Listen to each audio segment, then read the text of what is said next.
Hello everyone, I am Raymond J. Buas. Today I am going to present a detailed report about medication. Today's topic, we will discuss about effect of drugs, drug misuse, action of drugs in the body, factors affecting medication action, routes of administration, medication orders, system of measurement, and also the administering medication safely. Introduction. First, medication. It is a substance administered for the diagnosis, cure, treatment, or relief of symptoms or for prevention of disease. So, as nurses, it is also one of our responsibility to give medication to our clients. But also, dili ta maka dili ta maka prescribe of medication without the orders of the doctor. So we need gihapon the doctor's order before we give our medication to our patients. So next is drugs. So drug also has the connotation of an illicitly obtained substance such as heroin, cocaine, or amphetamines. So among the three mentioned, such as heroin, cocaine, and amphetamines, only amphetamines is the one nga may use legally to treat conditions like ADHD or attention deficit hyperactivity disorder. So heroin and cocaine is illegal for recreational use due to its highly addictive nature o harmful effect sa atong health. So next is prescription. So the written direction for the preparation and administration of a drug. So it is a written order of doctors. So including na diri ang name sa patient, ang data, type of medication, frequency of o katong medication or katong medication ticket gani. That's one of the example. So we have here four kinds of drug. So first we have generic name. So it's assigned by the United States Adopted Names or OSAN of Council and is used throughout the drug's lifetime. So this name is assigned by the United States Adopted Name or OSAN. So it is a non-proprietary name. So however, it is typically used consistently across sa different manufacturers and brands for the same medication. Like for example, so ibuprofen is the generic name for common pain reliever. So next is trade name. So is the name given by the drug manufacturers and identifies it as property of the company. So if the generic name is non-proprietary, so this trade name, or we can say, or also known as brand name, is property of a specific or a certain company. So it is distinguished as the property sa specific nga company kaning trade name or generic name. So like for example, Advil is a brand name or trade name sa ibuprofen. So next is the official name. So it is the name under which a drug is listed in one of the official publication, or for example the United States Pharmacopoeia. So on the other hand, so this refers which a drug is listed in official publication such as pharmacopoeias. So this may includes drug identification o usage niya. So mo ni siya. So kaning pharmacopoeia is we will tackle this through when we go sa ato ang report. So next is for the last four kinds of the drug name. So the last is the chemical name. So chemical name is the name by which a chemist knows it. This name describe and constituents of the drug prescribed precisely. So chemical name naman is includes kung unsa klaseng chemical ang gigamit sa certain drug nga gihimo. So like ang molecular composition niya, ang structures, every medication has its own chemical name. So next is pharmacology. So it is a study of the effect of drugs on living organisms. So diba, we all know naman og unsa jud ang pharmacology. So pharmacology is already been said sa mismong statement niya. So next is the pharmacy. So it's the art of preparing, compounding, and dispensing drugs. The word also refers to the place where drugs are prepared and dispensed. So this is the place where all different medication or drugs are prepared and dispensed, di ba? So usually makita dyan natin siya sa different places, di ba? Naapod siya sa atang sa tagumdok or even sa hospitals. So next is the pharmacist. So this people who prepares, makes, and dispenses drugs as ordered by a physicians, dentist, nurse practitioners, or physician's assistants. A clinical pharmacist is a specialist who often guides the primary care provider in prescribing drugs. A pharmacy technician is a member of the health team who in some states administers drugs to clients. So, we all know naman na this person is nag-duty about nag-study about medication, the one nga nagatrabaho sa pharmacy para to dispense sa gi-order sa doctor. So next is a pharmacopoeia. So it is a book containing a list of products used in medicine with description of the product, chemical test for determining identity and purity, and formulas and prescription. So mo ni siya as mentioned earlier, so isa ni siya ka libro which naa dito naka-written tanan informations about on each specific medication. So next is, so we have here the effect of drugs. So the first one is a therapeutic effect. So therapeutic effect, also referred as the desired effect, so it is the primary effect intended, that is the reason the drug is prescribed. So this effect is essentially why drug is prescribed or recommended by a healthcare professional. So for example, if ang doctor is nag-prescribe a medication para sa high blood, so the therapeutic effect ana niya is to lower the blood pressure. So we have here different types of therapeutic action of drugs. So first, as follows first we have here a palliative. Palliative relieves the symptoms of a disease but does not affect the disease itself. So this therapeutic effect or action is ginaparelieve niya ang severity sa isa ka symptoms but it doesn't affect the disease itself. So example ani niya is morphine sulfate or aspirin for pain. So next is curative. So curative it cures a disease or condition. So this therapeutic action is directly gina-target niya ang mismong sakit that would lead to a complete recovery or cure. So example ani niya is penicillin for infection. So supportive for the next is supports body function until other treatments or the body response can take over. So sometimes na disease na need og support from other treatments to help para ma-manage ang symptoms, also to enhance primary treatments. So one of the example of this is norepinephrine betatrate for low blood pressure, aspirin for high blood temperature. Next is substitutive.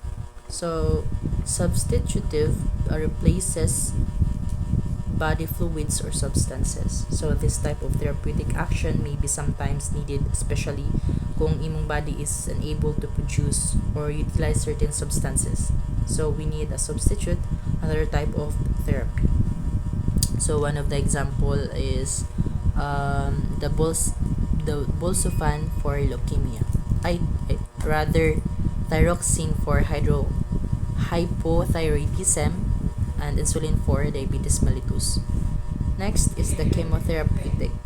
So this destroys malignant cells. So this is usually treat sa mga taong na ay mga cancer, and ang target ani niya is to inhibit the growth of cancer ug ang pag-spread niya. So one of the examples man siya ang atong Busufan for leukemia. So next is the restorative, the last one. So returns the body to health. So lastly, so this therapeutic action is focused on promoting recovery. So i-enhance totally ang health o well-being sa isa ka tao. So next is effects of drugs. So first we have here side effects. So side effects is, so ako na lang siyang i-ano ha, kanang di na lang ako siya basahon. So ako na lang siyang kung unsay pasabot aning side effects. So it is an intended and often predictable consequence of taking a medication. So kini nga effect, it can be either harmless or harmful sa atong body, which di dapat ginabaliwala. So next is the adverse effect. So kaning adverse effect naman is, on the other hand, is mas serious ni siya nga effect compares sa side effect, kay it may justify continuation of drug. So it a severe allergic reaction, and it's advised to report this to a healthcare provider who will discontinue or mag-adjust sa medication. So next is the drug toxicity. So this occur may overdose of medication, just like if ang isa ka tao is taking a higher dose of a specific medication than the recommended amount. So it has a serious effect sa atong body, kay this will damage a certain part of our body. Next is the drug allergy. So this is to avoid this one. It's essential for individuals with known drug allergy to communicate their allergy history. So to healthcare, so providers, para ma-prevent ang allergy reaction ug ma-ensure ang safety ug effective treatment. So just like sa atong ginahimo kanang every time nga mag-RD ta, diba, we need to ask the Jude if nabay allergic history ang atong patient para mas ma-prevent pa nato as early as now. So next is, we have here ang common mild allergic responses. So guys, dili na ko mag-dig deeper ani. So kamo na bahala to read this. So because it has already been here provided. So next is, so we have here effects of drugs again.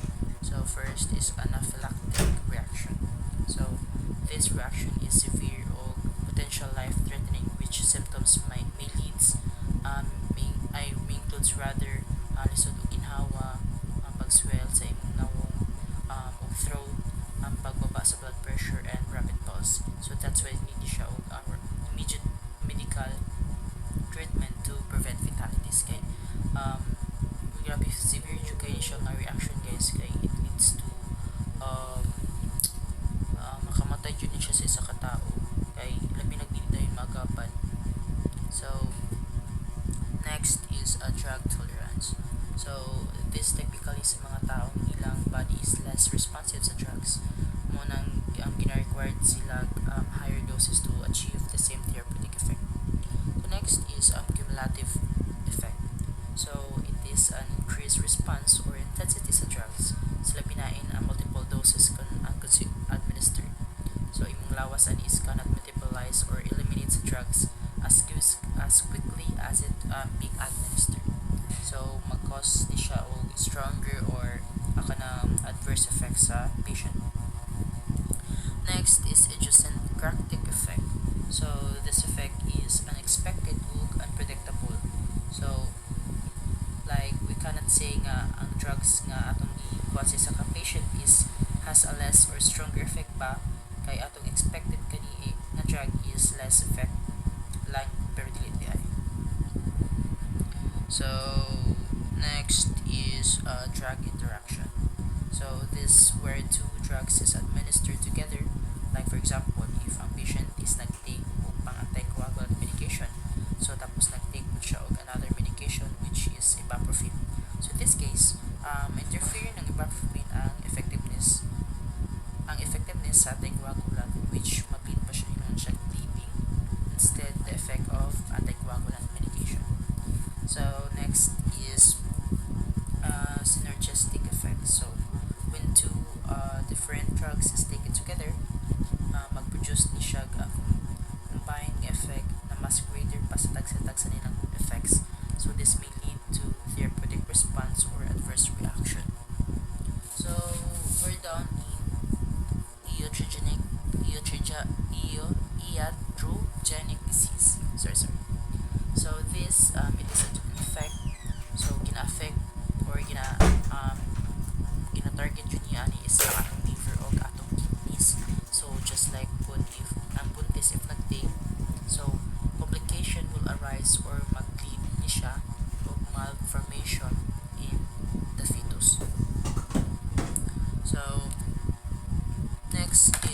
uh, drug misuse. So first is drug abuse. So it refers to inappropriate and harmful use of substance. For example, pag-intake of alcohol during at work may be considered alcohol abuse. Pero if um, intake in social gathering or in a special occasion, it is not considered. So next is drug dependence.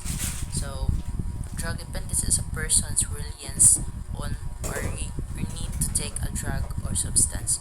So the two types of dependence we have here are physiological and psychological. We of course it separately or together. So may naaning physiological dependence of psychological dependence o psychological. So physiological dependence it refers to the body's adaptation to a drug, so leading to change in physical functions. Like for example, ako is I regularly consume a specific drug which mag-develop ni siya physiological dependence. Labi na if akong body is naanad sa effects sa specific na drugs. Then if I decided to kanabiyaan, so it is lead to withdrawal symptoms. While psychological dependence on the other hand, so it is involves cravings, kanang feelings of need, o also kanang psychological attachment. Like for example, if ikaw naka-experience ka kanang anxiety or depression, then para sa imo is ang kanang solution lang ani is taking an alcohol. Then if ma-feeling mo na makaparelieve di siya sa imo ang gibati, so which is every time nga kanang maka-feel ka kanang time balik imo anxiety or depression, so mo na tayo ginahimo mag-intake na kag alcohol kay feeling man nimo kay murag mauray makaparelieve sa imo ang kanang gibati nga kasakit or unsa pa niya. So next is kanang drug habituation. So kini is from the word itself habit, so which you try to try a certain drugs if feeling nimo maka-feel kag better. So imuon na nimo siya kanang habit nga i-maintain and wala kay paki if even certain drugs is really healthy para sa imong body. So next is illicit drugs. So mo na siya ang drug type na legal like heroin usually kanang makita nato. Kita ni siya sa kanang kilid or sa streets. So nga patago nga nang ginabaligya. So ginabawal yun siya guys kay grabe yun siya kanang effects sa atong sa tuhang lawas which is very severe jud kayo. That's why kanang illegal siya, dili siya kanang wala siya gilegalize kay grabe siya effect sa ato ang kanang lawas. So next is actions of drugs on the body. So first, so we have here pharmacodynamics. So it deals on how the drugs interact sa atong body at the molecular o cellular levels.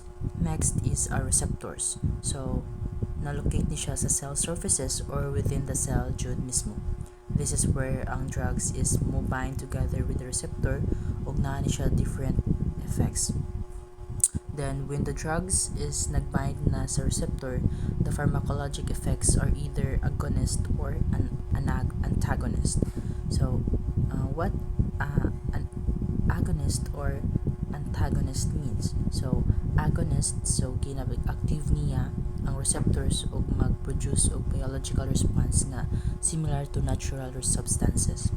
While ang antagonist, so while kining antagonist is gina-block niya ang receptors and gina-inhibit niya ang effect sa substance ug other type of drugs nga gina-prevent niya na mag-bind ang drugs to the receptors, also gina-prevent pod niya ang nga mag-activate ang receptors. So pharmacokinetics, so nag-focus di siya og unsay reaction or unsay ginabuhat sa atong lawas sa isa ka drugs nga na-intake. So next is absorption. So absorption is the process by which a drug passes into the bloodstream. So ayu kanang di na ko mag-go deeper ani guys. Also the distribution kay it it is the transportation of a drugs from its sites of absorption to its site of action. So when a drug enters the bloodstreams, so it is carried to the most vascular organs, that is liver, kidneys, and brain. So this is where ang drug is ma-distribute sa certain or specific na mga organs sa atong body.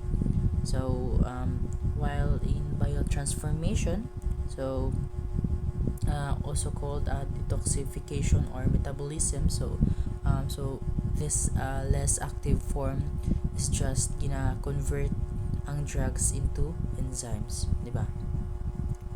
Next is most biotransformation takes place in the liver, so where many drugs metabolism enzymes and cells detoxifies the drugs. So the products of this process is called metabolites. So there are two types of metabolites. So we have your active and inactive. So an active is metabolite has pharmacologic action itself, whereas an inactive metabolite does not. So dili na ko mag-explain about this because it's already sabotable na kayo. So excretion. So excretion is the process which metabolites and drugs are eliminated from the body. Most drug metabolites are eliminated by the kidneys and the urine. So mo siya ang kanang ginaihi na nato or kinalibang. However, some are excreted also in the feces, the breath, and preparation, saliva, and breast milk. So next is factors affecting medication action.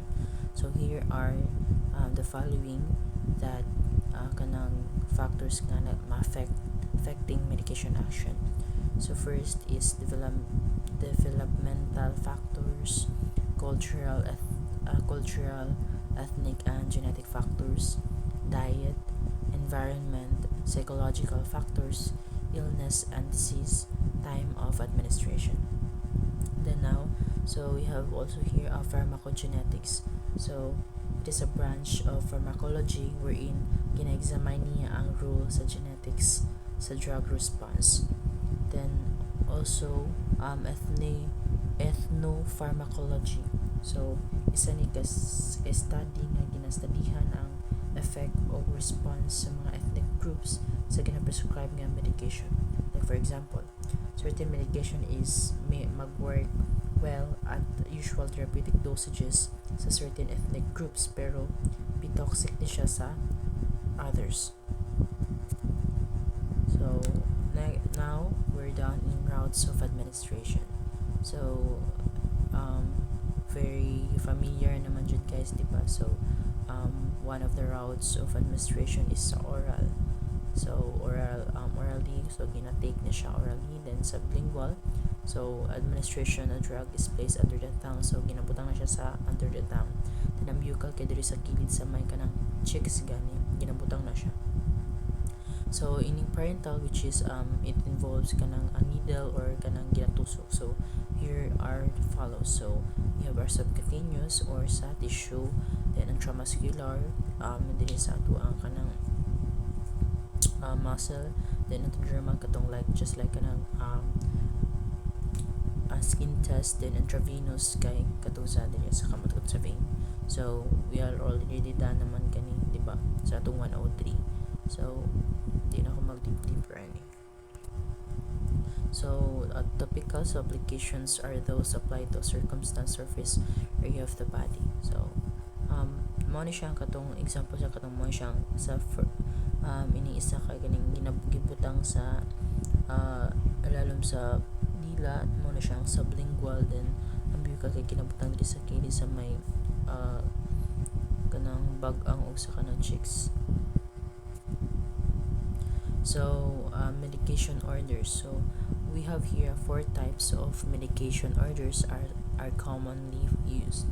So first is stat order. So kining stat order is naka-indicate nga ang medication is to be given immediately and only once or kaisa lang jud. And then sa ang single dose is or single order is single order rather, kini is kaisa lang sa specific na time, while ang standing order kay may or may not have a termination date. It may be carried out indefinitely until an order is written or to cancel it. Like for example, ani is kanang multiple vitamins daily.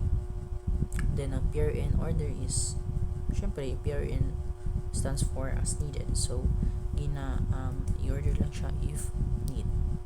So in below, so essential parts of medication. So parts of the medication, so nandiyan na siya ang full name sa client, ang date kung kanas ka mag kanas ka nagkuan sa kana nga specific na medication, date and order sa na written, the name of the drug, syempre, then dosage of the drug, then frequency of administration, route of administration, and signature of the patient's the person written the order. So medyo na siya kanang pruweba jud gikan sa doktor para di jud magkamali. So we're done in systems of measurement. So 3 systems of measurement are used in North America.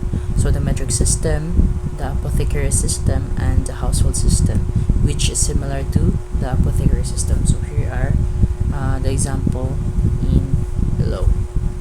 The metric system, it involves or it has or natili ang kanang ml. Then in apothecary, so ang ml is equivalent to, kung ang 4 to 5 ml is equivalent to 1 fluid drum, is 1 per drum. So ang sa household naman is if 1 fluid drum is equivalent to 1 teaspoons. Next is in converting units of weight and measure. So we have here an example. So primary care providers order morphine 1/4 of grain. So the medication is able to labeled only in milligrams.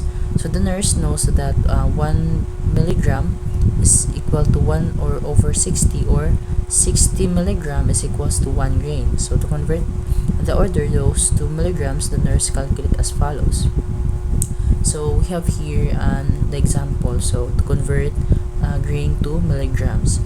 So if 60 milligrams is equivalent to 1 grain, so ang order ng morphine 1/4 is ato siyang i-times sa equivalent sa 1 grams nga sa 1 grain nga milligram. So ang 1/4 grain is equivalent is 0.25 grain. So i-times na to siya sa 60. So 60 times 0.25 over 1. So i-divide po na siya ba. So it is equals to, so nahitabo na ni is the x, or the x is equals to 15 milligrams. Next, we have also another example. So when converting pounds, so converting pounds naman to kilogram. So the nurse will apply the same rule. The pound is a smaller unit than the kilogram, and the nurse converts by dividing or multiplying by 2.2. So 2.2 pounds is equals to 1 kilogram. So 110 pounds is equals x kilogram. So x, so now ang nahitabo is ang 110 pounds i-times nato siya 1 sa kilogram, ug i-divide nato siya sa 2.2 nga pounds. So the result is, so ang makancel naman ang pounds, so nang mabilin is the kilogram. So 110 times 1 divided by 2.2 is equals to 50 kilogram. Or if convert na to ang kilogram to pounds, so 50 kilogram equals to pounds. So 1 kilogram equals 2.2 pounds. So 2.2 times 50 over 1 is equals to 110 pounds. So diba equal lang sila or same lang sila result if convert na to ang pounds to kilogram o ang kilogram to pounds. Next is we have here the basic formula. So the basic formula for calculating drug dosages is commonly used and easy to remember. So D stands for desired dose, H for dose on hand, and V is for vehicle. For example, so di ba mo man siya katong na-appeal sa tong exam, guys. So dili na kayo siya lisod para sa inyo, di ba? So the formula is D times V over H equals the amount to administer. So now we have here an example. So ang order is erythromycin 500 milligrams. Then ang nasa mong kamot is 250 milligram in 5 ml. So what we are going to do? So the desired dose is 500 milligrams, and the dose in hand is 250, and the vehicle, so mahulog siya sa 5 ml.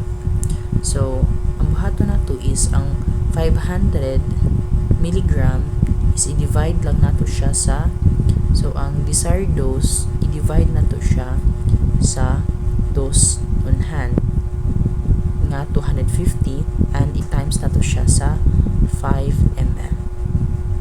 So ang nahitabuan ni, so 500 times 5 is equals to 2,500. So ang 2,500 is i-divide nato siya sa 250. So it equals to 10 ml. So ang amount nga atong i-administer is 10 ml. So we have here another example na po.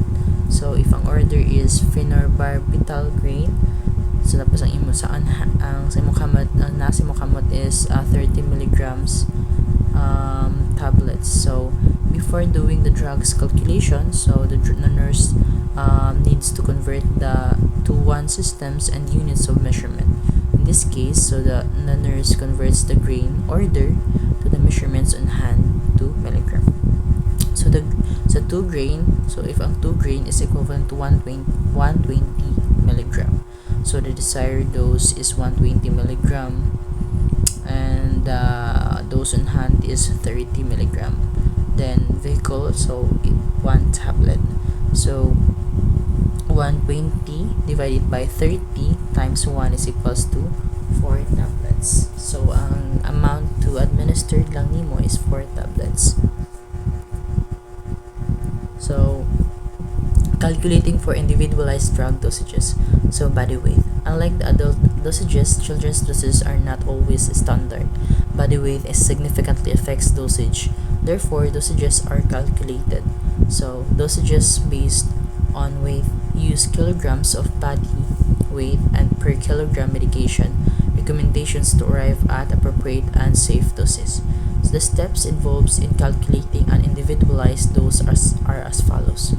First, convert pounds to kilograms. Second, determine the drug dose per body weight by multiplying drug dose times body weight times frequency. Choose a method of drug calculation to determine the amount of medication to administer. So example, so ang ordered is Kiflex 20 milligrams kilograms per day in 3 divided doses.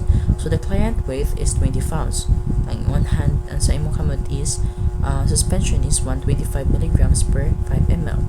So what we're going to do is we convert the pounds to kilograms. So ang 20 pounds, 20 to 2.22, 2.2 is equals to 9 kilograms. So we multiply drug dose times body weight times frequency. So 20 milligram times 9 kilogram is equals to 1 day. So equals 1 day. So total niya is 100 milligrams per day.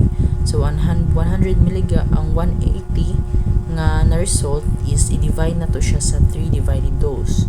So ang nahitabo, so ang per dose na niya, so while divide na to ang 180 divided by 3, so 60 milligrams per dose. So systems of measurement.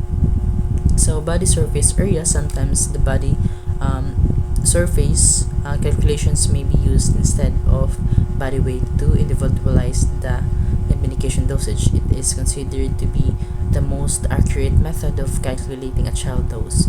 Body surface area is determined by using a nomogram and child's height and weight. So, makita na siya sa figure 3:35 to 8. So, natin sa gilid, guys. So, next is administering medication safely. So, the nurse should always assess a client's health status and obtains a medication history prior to giving any medication. The extent of assessment depends on the client's illness or current conditions and intended drugs and the route of administration. So, medication based error.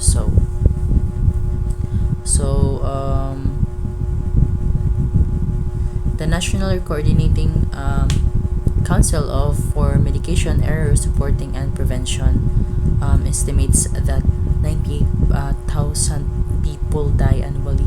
So, naay 98,000 daw nga nangamatay tungod sa kanang medical errors that occurs in hospitals, and that significantly numbers of those deaths are due to medication order. So, mo nang mas daghan jud kayo kanang nangamatay tungod sa kanang ang medication errors nga kanang like mamali sa paghatag sa kanang tambal or ma-overdose ba or makulangan.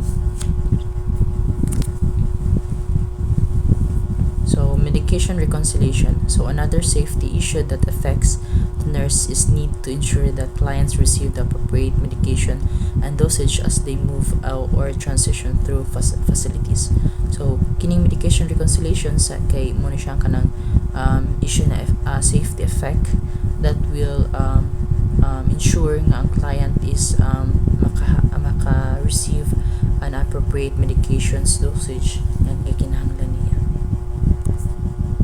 So, we have here kanang mga medication dispensing system. So, medical facilities vary in their medication dispensing system. The systems can be include the following. So, we have here the medication cart. So, the medication cart is on wheels. So, allowing the nurse ko mga ginatuklod sa kanang nurse nga kanang makita ganina nato na panang diri ginaputang usay kay kanang diri ginaputang kanang medication cart na diri ang kanang mga tambal na naka-onset na jud siya, while medication cabinet, so na diri nakabutang ang mga different kinds of so each clients has its own medication cabinet kay like tayang isa ka like a certain client kay na siya kung galing ng cabinet kay nara dito ibutang niya kung ang iya mga tambal, while medication room, so depending on their facility, medication room may be used for variety of purposes. So, process of administering medications. So, when administering any drug, regardless to the route of administration, the nurse must do following. So, kapila naman dyan gibalik-balik sa tuwa, guys. So, first duty, identify na tong client, inform na tong client kung unsa nga magunsa ta or kung maghatag-batag kanang medication, then administer the drug. So, explain na to kung para makabalo po ang pasyente o hindi siya ma-conscious ba, di siya matingala nga nung nakadihaan na unsa ka para asa na imong gipainom. So, next is administer the drug. So, administer the mga drugs na gi-prescribe o kanang gi-order sa doktor. So, provide injunctive interventions as indicated. So, then record the drug administered. So, record yun nimo after nimo mapainom ang patient. So, you need to i-record yun na nimo napainom na nimo para di siya ma-dublihan. So, next is evaluate nimong patient. Evaluate nimo if imong gihatag ba na medication is kanang na-meet sa imuhang gusto nga outcomes. So, remember, so kabalo naman mo anino kaning 10 rights of medication, right of medication, right dose, right time, right route, right client education, right documentation, right of use, right assessment, or right evaluation. So, developmental consideration. So na jud mga consideration. So it is important for the nurse to be aware of the growth and developmental effect administrations of medication for all age groups, particularly the very young and the very old. So dapat dapat na jud consideration as a nurse kay lahi baya ang kanang pagpainom sa bata o sa tiguang kay sa bata kanang dili baya sila kanang like para sa to kanang mga hard gani or something kanang usa kanay kanang usually ginainom nato ila kay mga liquid man kay mas dali mo gud dissolve sa bata, while sa very old like usay pod sa ila malisod na paimnon sa kanang mga tablets. So ang ilaha kay ginapaagi lang sa kanang pag-inject sa ilang lawas kay usahay kay di na po na sila moinom tungod kay kanang brog usahay kay awayon pa kanila nga. So infants and children, so knowledge of growth and developmental is essential for the nurse administering medication to children. So oral medication for children as usually prepared is sweat and liquid. So as I said, so liquid jud bags sa mga bata. So for making them more palatable, so the parent may provide suggestions about what method. So not really right ang pinikana sa isa ka bata nga kuan mag-suggest kung saan dapat para sa iyang anak.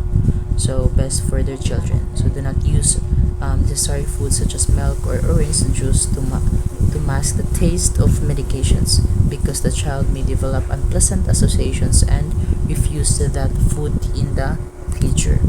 So older adults can have special problems, most of which are related to physiological changes, to past experiences, and to establish attitudes towards medications. So older adults, so na-jud siya ka ng problem po. So we have here, so makita nato diya sa physiological changes associated with aging that influence medication administrations and effectiveness. So Cubcon. So thank you guys. So morat akong part. So thank you for listening.